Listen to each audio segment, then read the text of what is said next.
Hello students, Sahyadri ट्युटोरियल्समध्ये तुमचं स्वागत आहे. आणि आज मी मॅथ्सच्या इम्पॉर्टंट थेरमचा तिसरा व्हिडिओ तयार करत आहे. लक्षात घ्या, याच्यात आपण काय केलं बघा की पहिल्या 2 लेक्चरमध्ये आपण ठीक आहे इंटिग्रेशनचे 4 प्रॉपर्टीज कव्हर केलेत. आणि आता लक्षात घ्या की इथं मी इव्हन फंक्शन आणि ऑड फंक्शन हे थेरम कंप्लीट करणार आहे. इव्हन फंक्शन आणि ऑड फंक्शन लक्षात घ्या.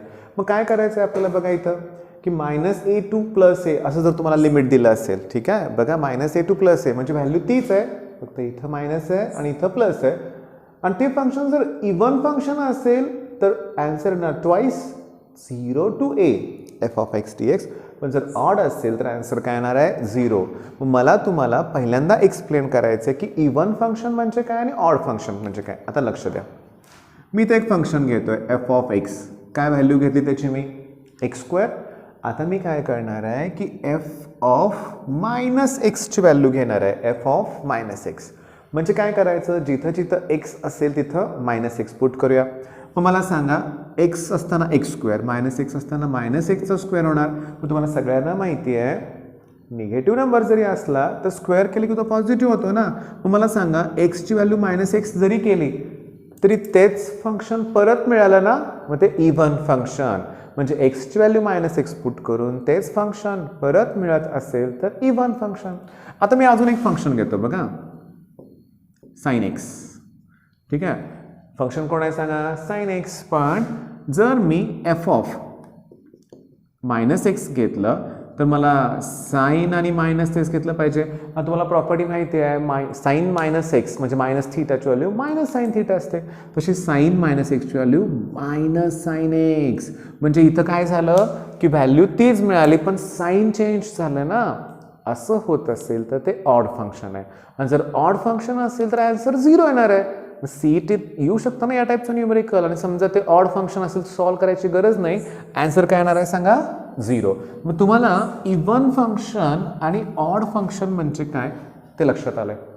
ओके, आता आपल्याला ते प्रूव्ह करायचं आहे. मग प्रूव्ह करण्यासाठी ना आपल्याला प्रॉपर्टीज यूज करायला लागणार आहेत. बघा कोणत्या त्या, की जर बघा a to b f of x dx च्या ऐवजी जर मी b to a लिहिलं, b to a तर इथं मायनस होईल f of x dx. चला ही पहिली प्रॉपर्टी मी यूज करणार आहे. त्याच्यानंतर a to b f of x dx ची व्हॅल्यू a to bच राहतं पण त्या ठिकाणी t dt येणार, t dt. ही दुसरी प्रॉपर्टी. आता तिसरी महत्वाची आहे, लक्षात घ्या, समजून घ्या. बघा मी आता असं लिहितोय, if b is between a and c म्हणजे a आणि c च्या मध्ये b जर असेल आणि मला जर a to c f of x dx लिहायचं असेल, बघा a to c f of x dx लिहायचं असेल तर त्याला मी a to b f of x dx लिहू शकतो. बघा a to b आणि पुढे मी b to c f of x dx लिहू शकतो. मग 3 प्रॉपर्टीज तुमच्या लक्षात आलेत का ते बघा, लक्षात घ्या. ओके, बघा मी थोडंसं साईडलाच सरकलेलं आहे, तुम्हाला स्क्रीनशॉट घेता येईल. लक्षात घ्या, कारण कदाचित मला हा फळा पुसावा लागेल थेरम एक्सप्लेन करत असताना किंवा नेक्स्ट स्क्रीनमध्ये जावं लागेल. ठीक आहे, आता समजून घ्या 3 प्रॉपर्टी तर घेतल्या आपण, पण आपलं LHS कोड आहे सांगा, -a to +a f of x dx. मग therefore इथं मी लिहितो की -a to +a f of x dx equals to, चला मी तिसरीच प्रॉपर्टी पहिल्यांदा यूज करणार आहे. तुम्हाला नंबर लाईन माहिती आहे, -a to +a च्यामध्ये 0 असणार ना. मग तो जो 0 आहे ना तो मला इथं आणि इथं घ्यावा लागेल ना. म्हणजे बघा -a to 0 f of x dx, 0 to a f of x dx. चला ह्याला इक्वेशन 4 म्हणूया. इक्वेशन काय सांगा 4. ठीक आहे, आता एक काम करूया, चला इक्वेशन 4 म्हणण्याच्या ऐवजी आपण असं करूया, that equals to i1 + i2 म्हणूया आणि मग इक्वेशन 4 म्हणूया. ओके, आता शांतपणे लक्षात घ्या, i2 कोण आहे बघा, 0 to a f of x dx. आणि ते इथं प्रूव्ह करताना पाहिजेच मला. मग मला i2 मध्ये चेंज करायची काहीही गरज नाही आहे. मग मला चेंज कशात करायचं आहे, i1. मग चला मी सॉल्व्ह करताना i1 घेतो. मग i1 कोण आहे तुमचा, -a to 0 f of x dx.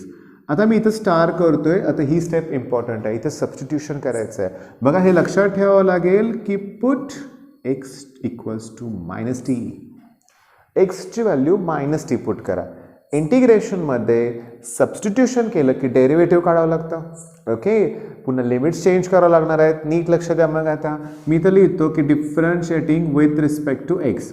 मग चला, टीचं डेरिव्हेटिव्ह dt अपॉन dx, एक्सचं डेरिव्हेटिव्ह 1, मग ते अपॉन dx मी इथं लिहिणार. ओके, मग चला, मला dxची व्हॅल्यू मिळाली. काय सांगा? Minus dt. आता लिमिट चेंज करायची आहेत ना आपल्याला.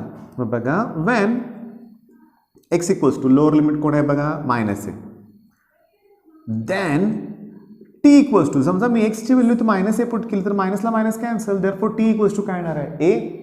आणि when x equals to, upper limit कोण आहे? 0, देन टीची व्हॅल्यू पण 0 येणार, हे लक्षात घ्या. ओके, आता बघा मित्रांनो, मग देअरफॉर I1 ची व्हॅल्यू काय होणार बघा? एक्सची व्हॅल्यू मायनस ए असताना टीची व्हॅल्यू ए, एक्सची व्हॅल्यू 0 असताना हिची व्हॅल्यू 0च येते. आता एफ ऑफ एक्सची व्हॅल्यू काय पुट केली मी? मायनस टी, आणि dxची व्हॅल्यू मायनस dt.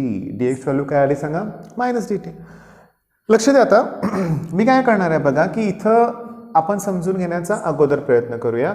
जर मी लिमिट चेंज केले तर प्लसचं मायनस होतं आणि मायनसचं प्लस होतं, पण तेच करूया आपण. आता a टू 0 आहे ना, तर मी 0 टू a घेतो. ओके, मग आता लिमिट चेंज केलं की मला साईन चेंज केलं पाहिजे, तेव्हा मायनस dt मी करतो, प्लस dt. मग वाटल्यास त्याला रिझन द्या फ्रॉम 1, मग इथं पण रिझन द्या फ्रॉम 3 म्हणून. ओके, आता लक्ष द्या, इथंपर्यंत मी आलोय. आता मी प्रॉपर्टी दुसरी यूज करणार आहे. मी टीच्या ठिकाणी एक्स लिहिणार आहे, म्हणजे मी टीच्या ठिकाणी एक्स लिहू शकतो फ्रॉम 2. मग देअरफॉर मला I1 ची व्हॅल्यू मिळाली 0 टू a, आणि टीच्या ठिकाणी मी एक्स पुट करू शकतो आणि dt ठिकाणी dx. मग देअरफॉर या व्हॅल्यूला इक्वेशन 4 मध्ये पुट करूया आपण इथं. ओके, म्हणजे मला काय मिळालं सांगा बघू मग? Minus A to plus A F of X dx equals to बघा I1. मग I1 चीच ही व्हॅल्यू आहे, कोण आहे? 0 to a F of minus X dx, आणि पुन्हा 0 टू a I2 ची व्हॅल्यू. I2 मध्ये काय आपण बदल नव्हता केला, एफ ऑफ एक्स dx. बघा, आता थेरम संपत आले. लक्षात घ्या, पहिली प्रॉपर्टी खूप महत्त्वाची होती आणि ही प्रॉपर्टी बऱ्याच वेळा प्रूव्ह दॅट म्हणून आलेलं. लक्षात घ्या, इवन ऑडची. शांतपणे लक्ष द्या. इफ फंक्शन जर एक काम करूया इवन असेल, देन सांगा बघू मग एफ ऑफ मायनस एक्सची व्हॅल्यू एफ ऑफ एक्स एवढीच असणार ना. एफ ऑफ मायनस एक्सची व्हॅल्यू एफ ऑफ एक्स एवढीच असणार आहे. मग therefore minus A to A F of X dx equals to काय होणार बघा? हे मायनस एक्स असेल तर ते प्लस होणार आहे. इथं ऑलरेडी प्लस आहे, त्यामुळे सेम व्हॅल्यू 2 वेळा आली की त्यांची ॲडिशन होणार ना, आणि मिळणार 0 to a F of X dx. पण हे कधी? जर फंक्शन इवन असेल तर. आता थोडंसं तोंडी सांगतो, लक्षात घ्या की फंक्शन जर ऑड असेल तर आठवा. फंक्शन जर ऑड असेल तर एफ ऑफ मायनस एक्सची value minus F of X असते. त्यामुळे इथं जे प्लस आहे त्याचं मायनस होईल, मग त्या मायनसला प्लस कॅन्सल होईल आणि आन्सर काय येणार आहे? 0. मग तेवढं तुम्हाला कंप्लीट करायला जमेल. काय लिहायचं सांगा बघू? If function is odd. If function is odd असेल तर काय लिहिणार की F of minus X equals to minus F of X. मग मायनसला प्लस साईन काय होतील? कॅन्सल होतील आणि आन्सर काय येणार आहे? 0. मग ही प्रॉपर्टी तुमच्या लक्षात आले. ओके, अजून एक प्रॉपर्टी मला घ्यायचं आहे, लक्षात घ्या. ते झाले की इंटिग्रेशनमधले बऱ्यापैकी थेरम्स कंप्लीट होतील. याच्या अगोदर मी इंटिग्रेशन बाय पार्ट्स पण घेतलंय, ते जर नसेल बघितलं तर आय बटनवर क्लिक करा, तो व्हिडिओ पण बघा. ठीक आहे, आता आपण नेक्स्ट प्रॉपर्टी बघू. आता दुसरे थेरम बघा, लक्षात घ्या. मी काय केलं, लागणाऱ्या प्रॉपर्टीज मगाच्याच आहेत, लक्षात घ्या, त्या आहे तशा लिहून ठेवल्यात मी. म्हणजे ए टू बीचं जर मी बी टू ए केलं, प्लसचं मायनस, लिमिट तेच ठेवून एक्सच्या ठिकाणी टी आणि डी एक्सच्या ठिकाणी डी टी तुम्ही लिहू शकता डायरेक्टली. आणि एखादं नवीन लिमिटमध्ये इंट्रोड्यूस करू शकता. आणि ए आणि सीच्या मध्ये जर बी असेल तर A to B, B to C. चला, याच तर 3 प्रॉपर्टी आपल्याला वापरायच्या आहेत. मग आपण प्रॉपर्टी तिसरी अगोदर वापरणार आहे, लक्ष द्या. म्हणजे मी लिहितोय तर समजून घ्या. आता आपण आपल्या थेरमकडे बघूया, हे आपल्याला प्रूव्ह करायचं आहे. मग इथं कोण आहे वाचा? 0 टू ट्वाइस आहे. ओके, 0 टू ट्वाइस आहे F of X D x. आता शांतपणे बघा की 0 आणि ट्वाइस ए च्यामध्ये ए असणार ना, म्हणजे मला काय मिळणार सांगा बघू? 0 to A F of X D X. आणि इथलं लिमिट इथं असेल म्हणजे A to upper limit twice A F of X D X. चला याला मी म्हणणार आहे I1, याला म्हणणार आहे I2, हे आपलं इक्वेशन 4 आणि वापरली कुठली प्रॉपर्टी तिसरी म्हणून फ्रॉम 3 म्हणतो मी. आता याच्या अगोदर बघा लक्षात घ्या की इथं I1 आहे आणि इथं I2 आहे. I1 मध्ये चेंजेस काय करायची गरज नाही आहे, I2 मध्ये चेंजेस करणार नाहीत कारण इथं A टू ट्वाइस आहे, मला 0 टू Aच हवं आहे. मग 0 to A f of x prove करताना पाहिजे ते तर I1 मध्ये आहे, मग चेंजेस कशात करूया आपण I2 मध्ये. मग नीट लक्ष द्या. पहिला I2 लिहून घेऊया आपण. कोण आहे I2 बघा, A टू ट्वाइस आहे f ऑफ x dx. आता आलं सबस्टिट्यूशन. पण हे काय इवन ऑड नाही आहे. इवन ऑडच्या थेरममध्ये ह्याच्या अगोदरच्या तिथं x इक्वल्स टू -t ते लक्षात ठेवावं लागतं. इथं मात्र क्लिअरली दिसतंय ना की तुम्हाला ट्वाइस a मायनस एक्सला टी पुट करायचं आहे. Twice a minus X equals to T. बघा समजून घ्या. मग ट्वाइस a मायनस टी ही एक्सची व्हॅल्यू येईल ना. मी प्लस टीचं मायनस टी केलं, मायनस एक्सचं प्लस एक्स केलं.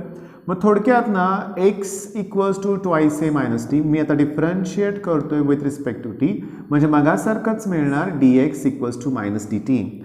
ऑलमोस्ट चारीच्या चारी प्रॉपर्टीजमध्ये तुम्हाला डी एक्सची व्हॅल्यू मायनस डी टीच मिळालेलं लक्षात घ्या. ओके, आता लक्ष द्या. सबस्टिट्यूशन केलं, डेरिव्हेटिव्ह काढलं, आता लिमिट चेंज करूया. लिमिट चेंज करताना मी कसं लिहितो बघा, when X equals to A lower limit then T equals to सुद्धा ए येणार. म्हणजे बघा मी एक्सची व्हॅल्यू ए पुट केली इथं, तर ट्वाइस एमधनं ए गेले की ए येणार ना.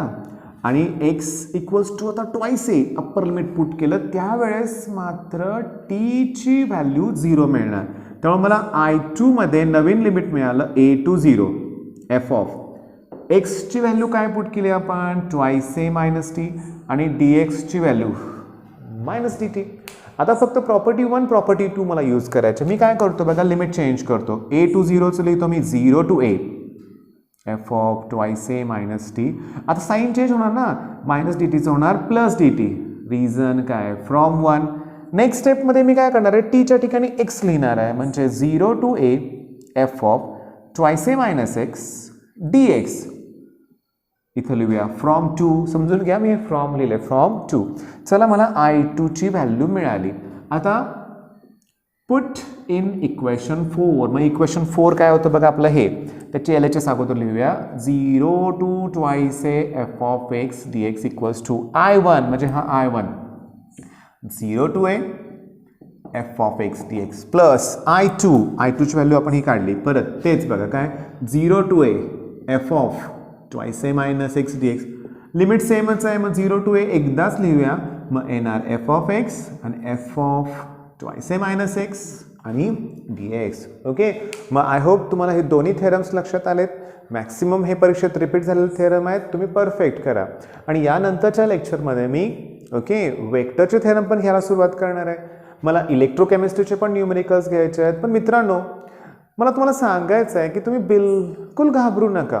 ओके, घाबरून काय होणार आहे, माझा अभ्यास झाला नाही, माझा अभ्यास झाला नाही. सुरुवात तर करा ना, करा सुरुवात. आणि हो, रोज 10 तास तरी अभ्यास करावा लागणार आहे इथून पुढं. ओके, तुमचे आता प्रॅक्टिकल्स नाही आहे, तुमचं सबमिशन झालेलं आहे, ठीक आहे, कॉलेज पण बऱ्यापैकी कंप्लीट झालेलं आहे. रोज 10-12 तास अभ्यास करा, जे आहे ते परफेक्ट करा. आणि तुम्हाला सांगतो, मी नंबर दिलेला आहे बऱ्याच वेळा, ह्या लेक्चरमध्ये पण देतोय मी. हा माझा व्हॉट्सअप नंबर आहे. याच्यावर तुमचे काही डाऊट्स असतील तर पाठवा. मी वेळेत वेळ काढून ते डाऊट्स तुम्हाला क्लिअर करण्याचा प्रयत्न करेन. आणि तुम्हाला फारच भीती वाटत असेल तर ह्याच्यावर तुम्ही माझ्याशी बोलू शकता. मी तुमचे बऱ्यापैकी काउन्सिलिंग करण्याचा प्रयत्न करेन. ठीक आहे मित्रांनो, धन्यवाद.